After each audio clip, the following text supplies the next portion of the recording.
Welcome back my new blog. જય માતાજી, જય શ્રી રામ. તો ફરી એકવાર મારા બ્લોગ વિડીયોની અંદર તમારું સ્વાગત છે. તો બધાને જય શ્રી કૃષ્ણ, રાધે રાધે ને જય માં મોગલ. આજે કામ શું કરવાનું છે ખબર? જો આપણે છે ને મોગરી લઈ આવ્યા છે કિચન ગાર્ડન થી, તો એ બીટવાની છે ને બેન જો પાછળ છે ને કઢી બનાવવાના છે. આજે ગુજરાતી કઢી, દેશી કઢી એકદમ. કઢી અને બીજું શું બનાવવાનું છે બેન? કઢી અને ભાત. તો જો ચૂલે બનાવવાના છે, એટલે આમ કુકરમાં કે ગેસ ઉપર કેમ કે નથી બનાવવા, ચૂલા ઉપર બનાવવાના એકદમ દેશી સ્ટાઇલમાં. તો હાલો આપણે પેલા છે ને મોગરી બીટવાની છે, થોડી સંભારો કરવાનો છે ને. એટલે મોગરીને આ મોગરી કેમાં થાય તમે જરા કોમેન્ટ કરીને કહી દેજો, કોમેન્ટ બોક્સમાં ખબર હોય તો. મોગરી થોડીક બીટવાની છે ને ફઈની વાડીએ છાશ લેવા જવાની છે. એટલે હજી છે ને 11 સવા 11 થયા છે, 11:15 આપણે છાશ લેવા જવાની છે. ત્યાં ફ્રીજમાં બરફ મૂકો ને ફઈને અહીંયા વાડીએ લઈ જવાનો હોય તો એ ઠંડો થઈ જાય એટલે જામી જાય. ટૂંકમાં મૂકેલો જ છે ને જામી ગયેલો છે, ઓગળે નહીં. ને ત્યાં ફૂગીએ ને 11:15 થી નીકળીએ એટલે 12 વાગે આપણે 5-10 મિનિટમાં અહીંયા ફૂગી જાય એટલે એને જમવાનો ટાઈમ થઈ જાય એટલે છાશમાં ઉપયોગ થઈ જાય. તો હાલો આપણે છે ને મોગરી બીટવાની છે, તો મોગરી બીટી નાખીએ ને પછી છે ને છાશ લેવા જવાની છે ફઈની વાડી. આવા કંઈક ને કંઈક કામ આપી દે. આ મોગરી બીટવા બેહાડી દીધો, બોલો નવરો ન રહેવા દે. આ મોગરીનો કોને સંભારો ખાધો છે કોમેન્ટ કરી દેજો. મોગરીનો સંભારો કોને બનાવ્યો છે? માન આજે મોગરી બીટવા બેઠો હતો ને તો દુકાનેથી ફોન આવ્યો લાલાનો, પપ્પા દુકાને આવો નહીં કે મારે છે ને આજે ઉતાહણી છે ને એટલે બાલ દાઢી ને એવું કરાવવા જવું. તો હાલો સીડી ઊંડા લઈને જાય દુકાને. એટલે વાળ ને એવું કાપવાનું છે ને તો એના હેર સલૂન વાળાનો ફોન આવ્યો હીરાભાઈ નો, એને વાળ કાપવા જવાના છે. મને ઘડીક દુકાને બેહો થાય કે હું વાળ કપાઈ આવું. તો હાલો હવે આપણે દુકાને જવું. ફાઇનલી આવી ગયા દુકાને ને ભાઈ ને જવાનું છે વાળ કાપવા. ક્યાં જવાનું છે? દાઢી કરાવવા. તો હાલો આપણે છે ને દુકાને બેસવાનું છે ને એ જાય લાલા છે ને વાળ કાપવા જવાના.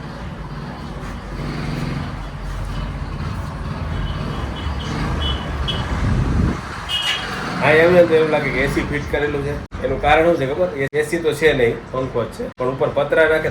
સ્લેબ ભરેલો છે ને એની ઉપર પતરા નાખેલા છે એટલે એવું ઠંડુ રહે ને કે લાઇટ હોવી જોઈએ. ટૂંકમાં લાઇટ ના હોય તો ના રહેવાય પાછું. એટલે લાઇટ હોય ને તો મજા જ આવે. તો પંખા ઓલો એસી જેવી જ ફિલિંગ આવે તમને. એટલે મસ્ત ઉપર પતરા નખાઈ ગયા ને એટલે ઉનાળામાં થોડીક રાહત થઈ ગઈ. પણ ચોમામાં એ નહીં રામાયણ શું પાછું. ચોમામાં બધે તમારે ઢાંકીને જવું પડે, પાણી એટલું પડે. પાણી પડે ને એના હિસાબે જ આપણે પતરા, પાણી પડે ને એટલે જ પતરા નાખ્યા હતા મકાન માલિક ના. પણ એ સક્સેસ ના ગયું. પાણી રોકાણું નહીં, ચોમાસાનું પાણી રોકાણું નહીં. પણ આ એક ઉનાળામાં ફાયદો થયો કે હીટ એટલી બધી નથી આવતી, હીટિંગ એટલું બધી નથી આવતું. હાલો હવે પેલા છે ને એક પાન ખાઈ લઈએ પછી બેસીએ દુકાન. તો જો સામે છે ને ભવાની પાન છે ને ત્યાં આપણે પાન ખાવા જવાનું છે. આ બે બધું જોવું પડે સારું. નકામાં તો તહેવારમાં બધેથી આવતા હોય, વાહન આમથી આવતા હોય, આ બાજુથી આવતા હોય તો ઠોકી દે ખાટી. એટલે એની ધ્યાન રાખવું પડે. તો છે ને પાન ખાવાનું કેન્સલ થઈ ગયું ભાઈ. મારો ભાણેજ આવ્યો ને એ ગયો છે ગાડીમાં પેટ્રોલ નખાવા. ભાણેજ ને ભાણકી બે એવા પાર્લરનું કામ છે ને એટલે આપણે છે ને કે માવો પાન ના ખાતા, હું કે પેટ્રોલ નખાવીને આવવું હોય કે પછી માવો જ ખાઈએ કે. એટલે પાન ખાવાનું કેન્સલ થયું, બેસી જાય દુકાને. તો ફાઇનલી આવી ગયો ભાણેજ ને છે ને આજે પાન લેવા ના જવા દીધો મને, કારણ કે હું પાન લેવા જતો ને કે માવો છે એ કે. એટલે આપણે છે ને કે પાન નથી લેવા, બોલો પાન નથી લેવું, માવો ખાઈ લઈએ. શું કરવા આવ્યો? શું કરવા આવ્યો? ખાલી ફરવા? કોઈ ફેરવા આવ્યો? અમારે જો આ છે ને પ્રદીપનો છોકરો છે. શું નામ છે તારું? દક્ષ. દક્ષ દક્ષ એના ફઈ ભેરો છે ને પાર્લરે આવ્યો છે. એને એના કાકા ને એના ફઈ તણી. કા તારે કે વેફર કે કંઈ ખાવું હે? બોલું પેટમાં તને થઈ ગયું રેડી હવે? હે ક્યાંથી ક્યાં લઈ ગયા હતા?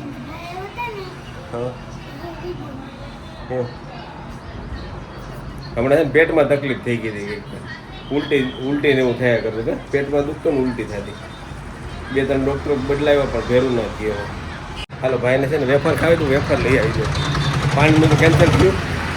માવો લઈ માવો ખાવાનો છે, માવો લેવા ગયો છે પણ તો આપણે છે ને વેફર લઈ આવી દઈએ. ફાઇનલી આપણે દક્ષ આટો લઈ આવ્યા વેફર. દબાવ્યું દક્ષ, દબાવ્યું. તો ફાઇનલી લાલો છે ને દાઢી કરાવીને આવી ગયો. હમણાં કારો પડી ગયો, ઉપાડો થઈ ગયો. તું તો કહેતો હતો ને કે તડકો પડે તો કારો પડી જાય. હવે પડી જાય. તો હાલો હવે લાલો આવી ગયો છે ને આપણે છે ને છાશ લેવા જવાની છે ફઈની વાડીએ. આવી ગયા ઘરે, ગાડી રાખી દીધી ને આપણે કેટલો અને બરફ લઈને જવાનું છે છાશ લેવા. ને દીદી આટલું છે ને આપણે અને શું કહેવાય પેપ્સી મેંગો પેપ્સી લઈ આવ્યા. આપણે ડેઈલી આ ખખડાવવું પડે એટલે આપણે બરફ લઈ લીધો ને આ થેલીમાં નાખીને કેટલો ને બધું લઈને જવાનું છે છાશ લેવા. કેટલો લઈ લીધો, બરફ લઈ લીધો ને હાલો હવે નીકળીએ છાશ લેવા બકરી લઈને.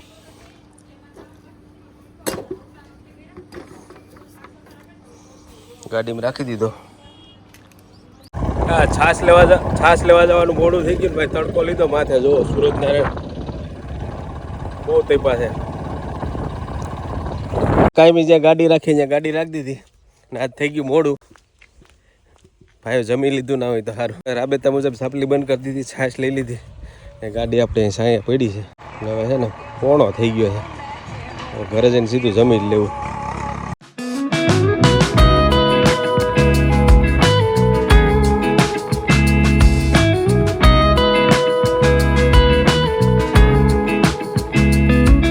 ફાઇનલી આવી ગયા દુકાને પાછું કંઈક આપણું કંઈક કામ પડ્યું એટલે ઘડીક દુકાને બેસવાનું છે. છાશ લઈને તો આવી ગયા દુકાને. ને ભાઈને ક્યાં જવાનું છે? બેંકે દક્ષિયા પાસે જવાનું છે. દક્ષભાઈ પાસે. દક્ષભાઈ એક બેંક જ છે ને, નાની મોટી બેંક છે.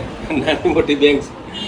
તો દક્ષભાઈ પાસે જવાનું છે. SBI બેંક હકાવે અમારે દક્ષભાઈ છે ને, SBI હકાવે. તો ફાઇનલી આવી ગયા બાપો દીકરો અમે ઘરે છાશ લઈને. હવે છે ને જમવાનું છે, આવવા દે. તો આપણું જમવાનું થઈ ગયું છે રેડી ને હવે જમી લઈએ ને હવે ઘડીક આરામ કરવો ને મળશું પછી બપોર પછી. બપોરે જમીને સુઈ ગયા હતા, પછી આપણે કઈ વિડીયો શૂટ કર્યો નથી ને અત્યારે જવાનું છે આપણે વાડમાં, મારા ભાઈની વાડમાં છે, એટલે કે મારા કાકાના છોકરાની વાડ છે ને એટલે ભાઈ થાય આપણે. ચાલો ગાડીમાં છે ને પેટ્રોલ થોડુંક કરાવી લઈએ ને પછી નીકળીએ વાડમાં. મંડુરી સેટ જવાનું છે. તો ફાઇનલી આવી ગયા આપણે પેગલ નદીના પુલ ઉપર ને આપણે છે ને કઈ મગર જોવા મળી છે, બતાવું તમને.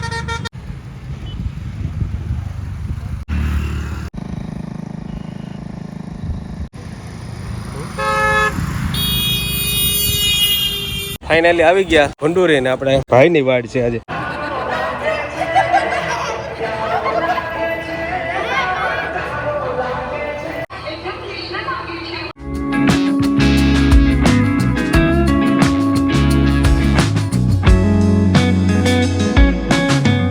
તો ફાઇનલી થાળી લઈ લીધી ને બે ગયા બધા કલેજા ફૂડ બોલાવવા. ભાઈ અને સબસ્ક્રાઈબર બે ભેગું. શું હાલે બાકી શાંતિભાઈ? શાંતિ ફૂલ. પેપર કેવા ગયા? સારા. એમ કેટલાક ટકા આવશે? 80-85. સારું, કોંગ્રેચ્યુલેશન. જમી લ્યો હાલો. આ છે અમારા ગામની હોળી. પ્રથમ હોળી દર્શન હોય, બધાના દર્શન થઈ ગયા છે. હવે કોઈ વરાજો બાકી નથી. હવે છે ને અમારે કુંભ કાઢવાનો છે ને હવે છે ને રસ્તો કરવો પડશે. બે બાજુ રસ્તો કરશે ને પછી છે ને આમાંથી કુંભ કાઢવાનો હોય.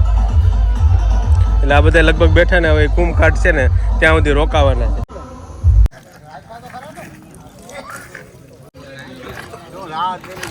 કુંભ દેખાઈ ગયો, બે બાજુ કેળા કર્યા ને હવે છે ને વચ્ચેથી કુંભ ઉપાડવાનો. ઈમડો ખેંચી લો ભાઈ, ઈમડો ખેંચ લો. હાલો આને ઉપાડો, દંડન ઉપાડો. ઉપાડો ઈમડો. ખેંચો ઈમડો. ઉપાડ લે. ધીરે ધીરે ધીરે ધીરે. કાઢ્યો તો ઘોડો તો હોડીમાં જ રહી ગયો.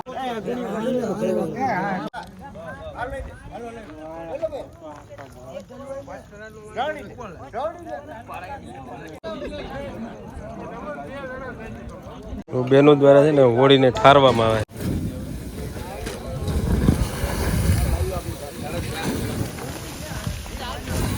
તો ફાઇનલી હોળીમાંથી કુંભ કાઢી લીધો ને હવે બધાને હોળીની ઘણી બધી શુભકામનાઓ. વિડીયો સારો લાગ્યો તમારા મિત્રોને શેર કરી દેજો. ચેનલમાં નવો હોય તો સબસ્ક્રાઇબ કરી નાખજો ને એક મસ્ત લાઈક કરી નાખજો. તો મળશું પાછા બીજા વિડીયો. ત્યાં સુધી આવજો. Ram Ram, bye bye.